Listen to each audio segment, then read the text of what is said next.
बच्चों, कैसे हैं आप सभी। स्वागत है एक्सेल की क्लास में। यस, जैसे कि आज हम आप लोगों को पढ़ाने वाले हैं ईएमआई लिस्ट। कौन सी लिस्ट पढ़ाएंगे? EMI list. मतलब एक तरीके से आज हम आप लोगों को पढ़ाने वाले हैं ईएमआई निकालना। क्या बताएंगे? ईएमआई निकालना मतलब पीएमटी फंक्शन का कैसे यूज करते हैं, आईपीएमटी का कैसे यूज करते हैं और पीपीएमटी का यूज कैसे करते हैं। साथ ही हम ये भी जानेंगे कि पीएमटी का मतलब क्या होता है, आईपीएमटी का मतलब क्या होता है और पीपीएमटी का मतलब क्या होता है। ठीक है, देख लीजिएगा। सबसे पहले हम जानते हैं पीएमटी। पीएमटी क्या है? पीएमटी का पूरा नाम होता है पेमेंट। पीएमटी का पूरा नाम क्या होता है? पेमेंट। फंक्शन का उपयोग किसी लोन की हर महीने की किस्त ईएमआई निकालने के लिए किया जाता है। अगर इसको सिंपल शब्दों में हम पढ़ें तो हम कह सकते हैं पीएमटी फंक्शन का यूज हर महीने की ईएमआई निकालने के लिए किया जाता है। पीएमटी का पूरा नाम होता है पेमेंट। क्या होता है? पेमेंट।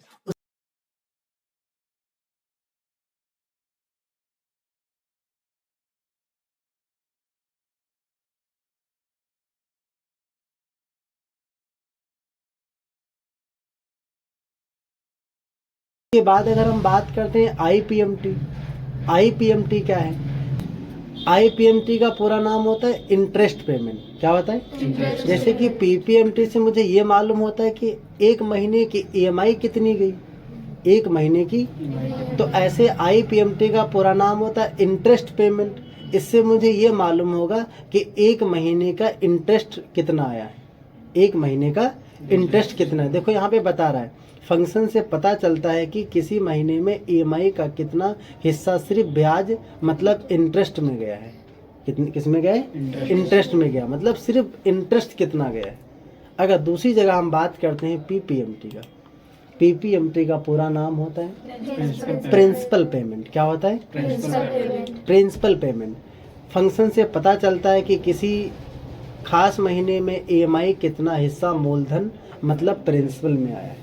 यस, मतलब आपको जो पीएमटी है उसमें आपको एक महीने की ईएमआई मालूम होगी, आईपीएमटी से एक महीने का इंटरेस्ट मालूम होगा और पीपीएमटी से मतलब आपको मूलधन मालूम होगा। क्या मालूम होगा? मूलधन। मतलब कोई भी उसमें इंटरेस्ट नहीं होगा। समझ रहे ना? तो हम इसको फंक्शन के जरिए यूज करना सीखते हैं। मान लेते हैं कि जैसे कि आज आप लोगों ने एक फ़ोन लिया, उस फ़ोन का नाम है iPhone 14 pro max. IPhone 14 pro max लेते हैं। मान लेते हैं कि उस फ़ोन की रेट है, उस फ़ोन का प्राइस है 95,500। जैसे कि आप फ़ोन कौन सा ले रहे हैं? आईफोन 14 प्रो मैक्स ले रहे हैं। कितने का है? पर उसका जो प्राइस क्या है? 95,500। कितने का है? 95,500। अब आपने 95,500 रुपये का फ़ोन की कीमत है कितनी है? 95,500 रुपये। और मुझे ईएमआई जो आईफोन लेना है बहुत ज़रूरी लेना है, हमारे पास इतने पैसे नहीं है। आजकल के लोग बहुत जल्दी फटाक से खरीद लेते हैं। पहले क्या था, अगर 10 लाख की कार है तो पहले आप 10 लाख रुपए इकट्ठा करिएगा। समझ रहे? 10 लाख की आप पैसों की व्यवस्था करिएगा। अब क्या है, 10 लाख की कार है, आप 50,000 रुपये लेके जाओ, फटाक से आप अपनी कार बना लो। यस, समझ गए? नहीं समझ? तो मतलब एक तरीके से आईफोन कितने का? 95,500 रुपये का। हमारे पास जो कैश है वो सिर्फ है 15,500 रुपये। कंपनी कहती है कोई बात नहीं सर, मैं आपको फ़ोन दे दूंगा। आप जब आप 15,500 रुपये जमा कर दोगे, मतलब 15,500 मतलब कह सकते डाउन पेमेंट। ये क्या है? Down payment. मतलब डीपी का मतलब डाउन पेमेंट। ये ना, मतलब आपने 15,500 रुपये जमा कर दिए तो आपका जो 95,500 से 15,500 माइनस कर दोगे तो बचेगा आपका 80,000। 80,000 रुपये तुम्हारे अभी रह गए। अब उनको आप ईएमआई में दोगे। किस में दोगे? ईएमआई में दोगे। किस में दोगे आप? ईएमआई में दोगे। मतलब एक तरीके से इसको आप फाइनेंस करा लोगे। क्या करा लोगे? फाइनेंस करा लोगे।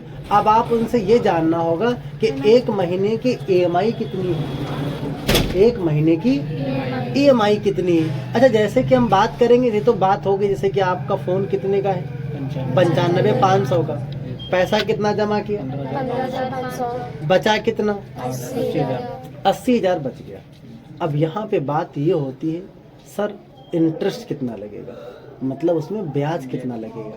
तो आपका ब्याज लग रहा है 5%। कितना लग रहा है? 5% लग रहा है। और फटाक से आप बोलेंगे जो बंदा फाइनेंसर होगा, जो आपके फ़ोन को फाइनेंस कर रहा होगा, वो आपको ये बताएगा सर आप कितने दिन का फाइनेंस कराना चाहोगे, 1 साल का, 2 साल का, 3 साल का, 4 साल का, जितने साल का तुमको फाइनेंस कराना है, मतलब कुल मिला के हमें फ़ोन फाइनेंस कराना है 2 साल का।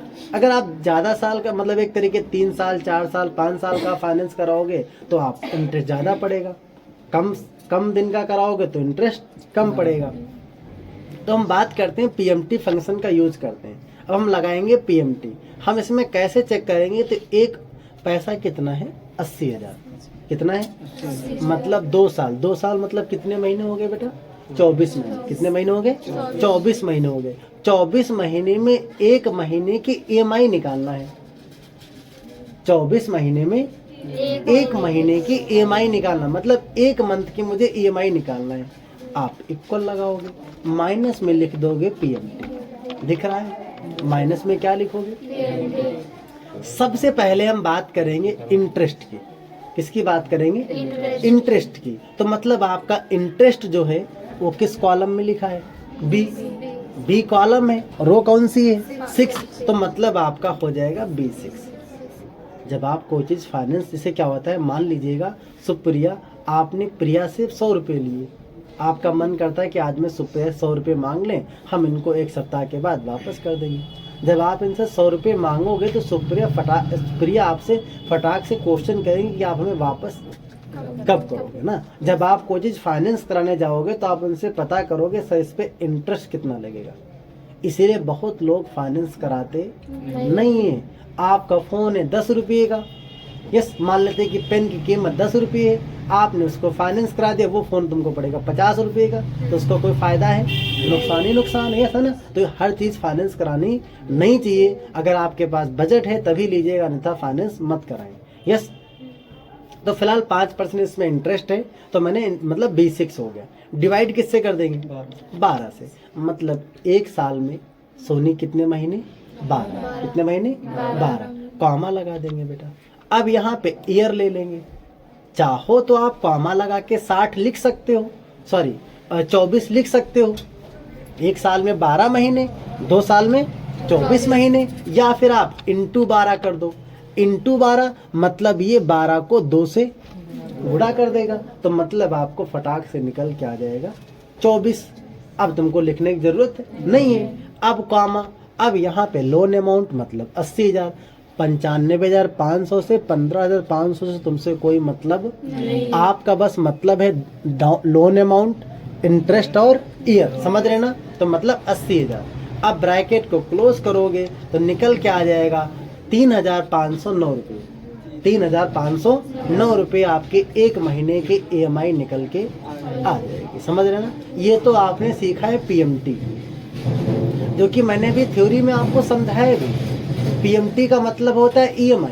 पीएमटी का पूरा नाम होता है पेमेंट। क्या होता है? पेमेंट। मतलब पीएमटी फंक्शन से हम एक तरीके से 1 महीने की EMI निकाल सकते हैं, जो कि आपने निकाल लिया। तो 1 महीने की EMI कितनी आई? 3509 रुपये। कितनी आई? 3509 रुपये 71 पैसा। अब हमें 1 महीने का इंटरेस्ट निकालना है, मतलब हमें ये पता करना है कि 1 महीने का ब्याज कितना जा रहा है। यस, तो उसके लिए आप एक फंक्शन यूज करेंगे, equal minus IPMT। Yes sir. तो इसमें सबसे पहले क्या लेंगे? याद आया? इंटरेस्ट। यस, डिवाइड किससे कर देंगे? 12 से। आपको कितने महीने का निकालना है इंटरेस्ट? 1 लिख दो, कॉमा 1। उसके बाद ईयर ले लेंगे। यस, इंटू 12 मतलब 12 को 2 से गुणा हो गया, मतलब 24, कॉमा लोन अमाउंट मतलब 80,000। तो 1 महीने का आपका जो ब्याज है वो 333 रुपये पड़ रहा है। कितना पड़ रहा है? 333 रुपये 1 महीने का पर मंथ आपका ब्याज जा रहा है। अगर आप चाहते हो नहीं हमें सर PPMT निकालना है, क्या निकालना है? PPMT का मतलब होता है प्रिंसिपल पेमेंट। क्या होता है? आप इक्वल लगा के माइनस में लिख दोगे PPMT। यस, अब सेम प्रोसेस वही है। सबसे पहले इंटरेस्ट डिवाइड किससे? 12 से, कॉमा 1 मतलब 1 महीने का, फिर ईयर ले लेंगे इंटू 12 बेटा, कॉमा लोन अमाउंट मतलब 80,000 ब्रैकेट, तो चाहो तो आप 3509 रुपये से माइनस कर दीजिएगा 333 रुपये, तब भी निकल के आ जाएगा। नहीं तो आप PPMT का फंक्शन भी लगा सकते हैं। जैसे आप लगा के इंटर करेंगे तो बता देगा 3176 रुपये 38 पैसा, मतलब 3176 रुपये 38 पैसा। समझ गए नहीं समझ गए? तो आपका PPMT का भी फंक्शन हो गया है, IPMT का भी हो गया और PMT का भी हो गया। तो PMT का पूरा नाम पेमेंट होता है, IPMT का पूरा नाम इंटरेस्ट पेमेंट होता है और PPMT का पूरा नाम होता है प्रिंसिपल। अगर आप लोगों को वीडियो अच्छी लगती है, क्लास अच्छी लगती है, तो आप लाइक करें, कमेंट करें, शेयर करें। साथ ही में आप लोग कमेंट करके बता दिया करें। Okay, thank you.